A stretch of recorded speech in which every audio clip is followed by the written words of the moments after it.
ಇಷ್ಟೊಂದ್ ಗಾಯ ಆಗಿದೆ? ತುಂಬಾ ನೋವ್ತಾ ಇದೀಯಾ? ಇಲ್ಲ ಅಜ್ಜಿ, ಸಣ್ಣ ಗಾಯ ಅಷ್ಟೇ. ಏನಮ್ಮ ಕರೀತಾ ಇದ್ದೆ? ನಿನ್ ಹತ್ರ ಸ್ವಲ್ಪ ಮಾತಾಡ್ಬೇಕು, ಕೂತ್ಕೋ. ಹೇಳಮ್ಮ. ವಸುಂಧ್ರಾ, ಈಗ ನೀನ್ ಏನ್ ನಿರ್ಧಾರ ಮಾಡ್ದೆ? ನಿರ್ಧಾರನಾ? ಯಾವ ವಿಷಯದ ಬಗ್ಗೆ ಕೇಳ್ತಿದ್ಯಮ್ಮ? ಅತ್ತೆ ಯಾವ ವಿಷಯದ ಬಗ್ಗೆ ಹೇಳ್ತಾ ಇದ್ದಾರೆ? ಈ ಶಾನಿ ವಿರಾಟ್ ಎಂಗೇಜ್ಮೆಂಟ್ ಬಗ್ಗೆನಾ ಅಥವಾ ಇನ್ಯಾವುದ್ರ ಬಗ್ಗೆ ಇರ್ಬೋದು? ಅಲ್ಲ ವಸುಂಧ್ರಾ, ಅಥರ್ವ ವಾಪಸ್ ಸಿಗ್ದ, ಹೌದು. ಆದ್ರೆ ಇಷ್ಟು ದಿನ ಅವನ್ ಎಲ್ಲಿದ್ನಂತೆ? ಅವನ್ ಯಾರ್ ಕಿಡ್ನಾಪ್ ಮಾಡಿದ್ರಂತೆ? ನನಗೂ ಗೊತ್ತಿಲ್ಲ ಅಮ್ಮ. ಅವನ ಹತ್ರ ಕೇಳಿದ್ರೆ ಅವನು ಸರಿಯಾಗಿ ಉತ್ತರ ಕೊಡ್ತಾ ಇಲ್ಲ. ಹೀಗಿರುವಾಗ ಏನ್ ಮಾಡೋಕ್ಕಾಗತ್ತೆ ಹೇಳು? ಹೌದು ಅಜ್ಜಿ, ಅಣ್ಣ ಈ ಸಿಚುಯೇಷನ್ ಅಲ್ಲಿ ಇರ್ಬೇಕಾದ್ರೆ ನಾವು ಕೆತ್ಕಿ ಕೇಳೋದು ತಪ್ಪಾಗತ್ತಲ್ವಾ?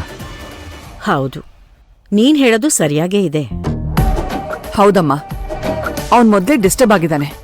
ಮತ್ತೆ ಮತ್ತೆ ಅವನ್ಗದನ್ನೇ ಕೇಳಿ ಯಾಕೆ ಕಿರಿಕಿರಿ ಮಾಡೋದು ಅಂತ ನಾನೇ ಸುಮ್ನಾದೆ. ಅದೆಲ್ಲ ಸರಿ ಕಣೆ, ಆದ್ರೆ ದಾರಿಲ್ ಬರೋವಾಗ ನಿಮ್ಮೇಲೆ ಅಟ್ಯಾಕ್ ಆಯ್ತು ಅಂತ ಹೇಳಿದ್ರಲ್ಲ, ಅದೂ ಅಲ್ದೆ ಕೊಲ್ಲೋ ಪ್ರಯತ್ನ ಬೇರೆ ಮಾಡಿದ್ರು ಅಂತ ಹೇಳಿದ್ಯಲ್ಲ.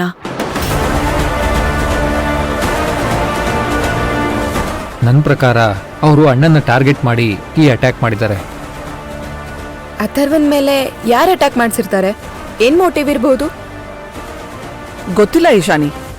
ಆದ್ರೆ ಅಲ್ಲಿ ನಡೆದಿರೋದ್ರ ಬಗ್ಗೆ ಯೋಚನೆ ಮಾಡಿದ್ರೆ ಅವರೆಲ್ಲ ಡೈರೆಕ್ಟ್ ಆಗಿ ಅಥರ್ವನ ಕೊಲೆ ಮಾಡೋದಕ್ಕೆ ಪ್ರಯತ್ನ ಪಟ್ರು ಅಂತ ಅನಿಸ್ತಾ ಇದೆ. ಯಾಕೆ ಅಂದ್ರೆ ಅವ್ರು ಯಾರು ನಮ್ಮೇಲೆ ಅಟ್ಯಾಕ್ ಮಾಡ್ಲೇ ಇಲ್ಲ.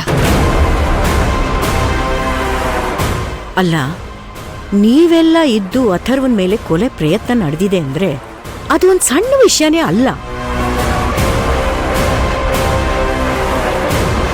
ಇವರೆಲ್ಲ ಅಟ್ಯಾಕ್ ಬಗ್ಗೆ ಇಷ್ಟೊಂದು ತಲೆ ಕೆಡ್ಸ್ಕೊಂಡಿದಾರಲ್ಲ.